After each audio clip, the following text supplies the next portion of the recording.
The Joe Rogan Experience. You did it. In terms of like, if you're a young fighter and you got aspirations, what do you want to do? You want to be an Olympic gold medalist. You want to win multiple world titles, 2-division world champion, and you retired undefeated. You're the one. You're like a unicorn, man. You're a rare dude because you retired at 35, right? 33. 33. Yeah. That's crazy. Like you're in the peak of your athletic abilities, and you go, you know what? We did enough. I'm out. Yeah. I mean, it sounds all neat and buttoned up, but it wasn't that easy. Like I didn't know how things were gonna go throughout the course of my career. But for whatever reason, like I always, even as a young kid, I'm talking 10 years old, like I had this thought, like, you know, I don't want to end up like a lot of fighters end up. Like they seem to go high, really high, and then all of a sudden they come crashing down. Like they start well, but they don't end well. Yeah. And that's what drew me to Roy Jones Jr. Country boy, had swag, and he'd always talk about himself in the third person. He'd be like, man, you know, Roy Jones, I don't love the sport like that, man. I'm gonna get in and get out. I'm just special at it, and I'm gonna be fishing on my farm one day in Pensacola, Florida. And I was like, man, this dude is different. Fighters don't talk like that. So he was the first one that gave me the thought of getting in and getting out.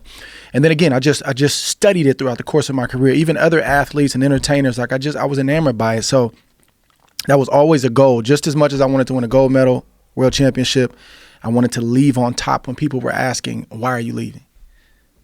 Yeah, well, it's so difficult to make that decision, though. Roy Jones Jr. didn't even make that decision. Didn't. He said he was going to do it, and then, I mean, he had some rough knockouts. It was late in his career. Hard to watch. That some of them that people didn't even see. Yeah. Heartbreaking. Yes. Especially if you followed him and supported him like I have. Especially if you know his decision was based on Gerald McClellan. A lot of it was. Yeah. When Gerald McClellan, for people who don't know, was a murderer, man. I mean, he was a savage light heavyweight, but he was cutting a lot of weight. Yep. And, he wound up having a serious brain injury. Yep. And in that epic fight with Nigel Benn, which is an amazing fight. When Ben got off the deck, it looked like the fight was over because Gerald McClellan would just murk people, man. Absolutely. Like a prototypical Kronk destroyer, Big right hand. Woo!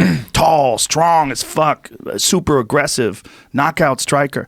And for whatever reason, Roy decided, you know what, let's just keep doing it. Fuck it.